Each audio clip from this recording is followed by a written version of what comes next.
कि घर की वो 4 मर्यादा कौन सी है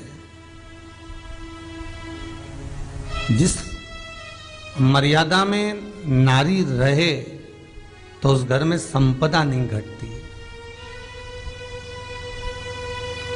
उस घर की संपदा को समाप्त नहीं किया जा सकता है। 4 मर्यादा माता लक्ष्मी, मां सरस्वती के सामने माता पार्वती जी से पूछ रही है। वो मर्यादा है कौन सी जिस मर्यादा के बल पर एक जो घर बसता है, घर जो बसाया जाता है, उस घर में सुख, सौभाग्य, संपदा, सत्ता, वैभव, प्रतिष्ठा, यश, कीर्ति, आरोग्यता, ये सब वहां रहे।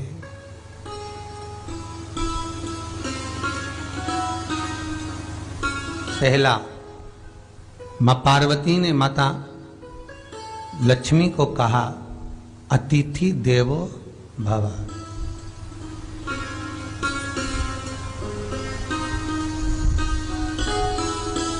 हमारे दरवाजे पर जब कोई अतिथि आए, हमारे दरवाजे पर कोई मेहमान आए, तो हम उसका आदर करें। परिवार के लोग जो आदर कर रहे हैं वो अपनी जगह पर है, भाई आदर कर रहा है वो अपनी जगह पर है, जेठ आदर कर रहा है वो अपनी जगह पर है, देवर मान सम्मान दे रहा है वो अपनी जगह पर है। पर सबसे पहला सम्मान घर की स्त्री को अतिथि का करना चाहिए।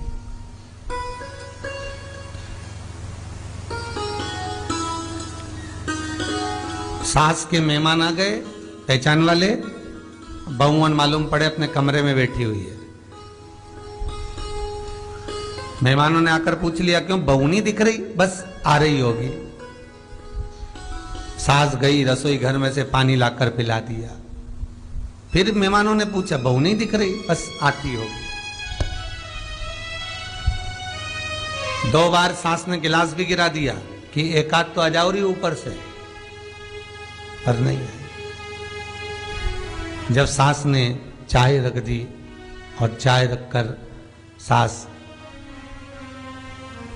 फिर लेकर आई, तो बहुओं के मन में आया, चलो सास ने चाय बना दी है, खुशबू ऊपर आ गई है, अब चलते हैं। और बहू फिर नीचे आई। जो मौसी आई थी, काकी आई थी, बुआ आई थी, चाची आई थी, उनको प्रणाम करा और अंदर जाकर चाय जो बनी थी उसको पिया।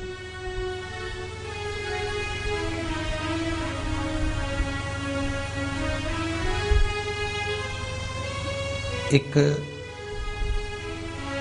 गरुड़ पुराण में लिखा है, 94 तरह के नरक में एक नरक है जो दरवाजे पर आए हुए अतिथि का सम्मान नहीं करता,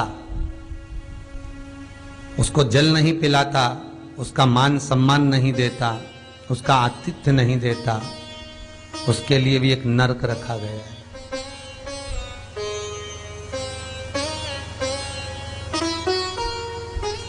हजारों नरकों में एक नरक वो भी है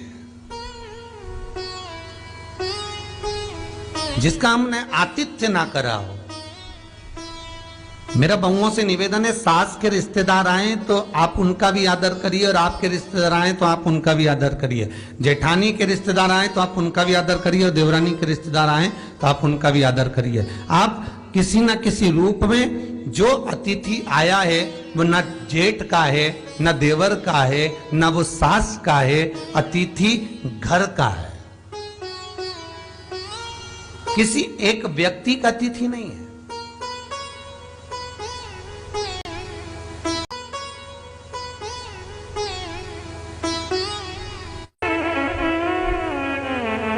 बड़ी बहू सोचे कि मैं घर की बड़ी, बड़े परिवार की, मेरे पास में बहुत धन दौलत, मैं काय को गिनूं किसी मेहमान को। छोटी बहू सोचे मैं काय को गिनूं, मंजिली सोचे मैं काय को गिनूं, संजिली सोचे मैं काय को गिनूं।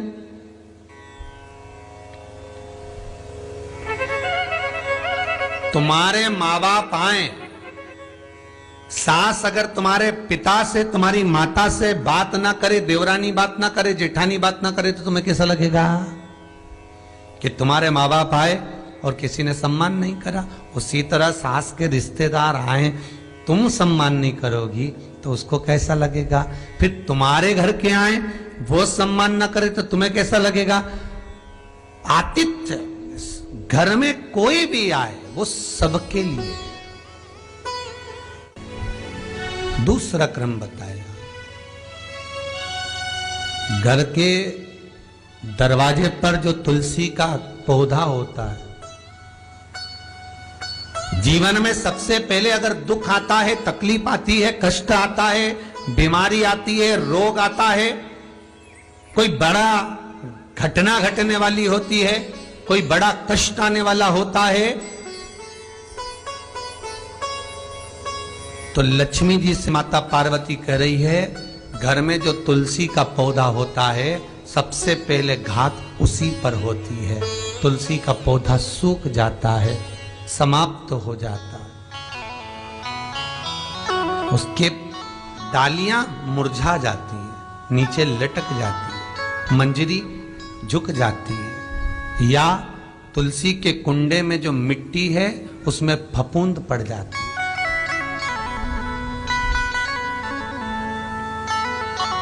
कितना सुंदर बात कही है महाराज। तुलसी के क्यारे में, पद्म पुराण, तुलसी के क्यारे में जो हम जल डालते हैं, वो जल हमने जब डाला और वो जल अगर नीचे गिर रहा है, उसका भी दोष वर्णन है महाराज, उसका भी दोष हमारे शास्त्रों में वर्णित किया गया। तुलसी के क्यारे में अगर जल डाल रहे हैं और वो जल जमीन पर बह रहा है, गिर रहा है, उसका भी दोष है। तुलसी के क्यारे में उतना ही जल दिया जाए जितनी मट्टी सोख ले, 2-4 8 बूंद पानी गिरे चल जाएगा। तुलसी के क्यारे में छिद्र रहता है, बूंद बूंद पानी टपक जाए वो चल जाएगा। पर तुमने तुलसी के क्यारे में जो जल भरा, लोटा भर भर के डाल दिया, और ऊपर से जो जल कुंडा भरा कर उलीच में से, अर्थात भराने के बाद जो नीचे गिर रहा है, वो दोषपूर्ण है महाराज, उसकी दोष था।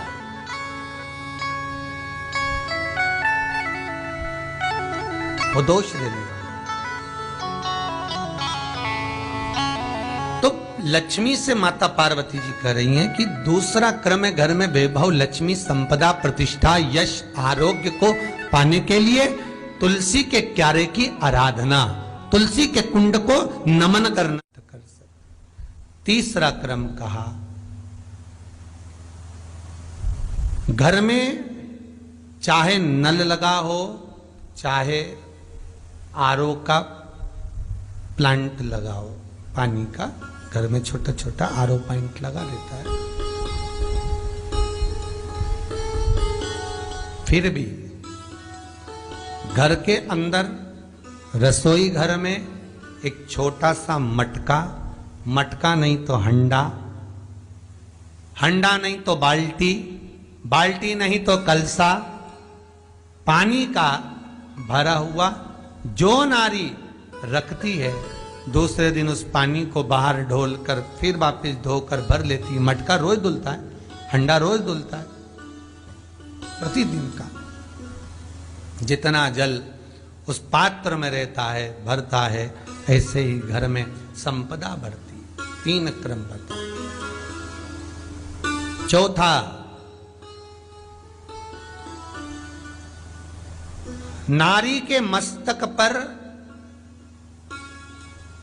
जो चीर होता है, ये पूर्वज, इसी चीर से कथा प्रारंभ हुई थी और वहीं पर पहुंच गई। लक्ष्मी पार्वती के संवाद पर चल रही है महाराज।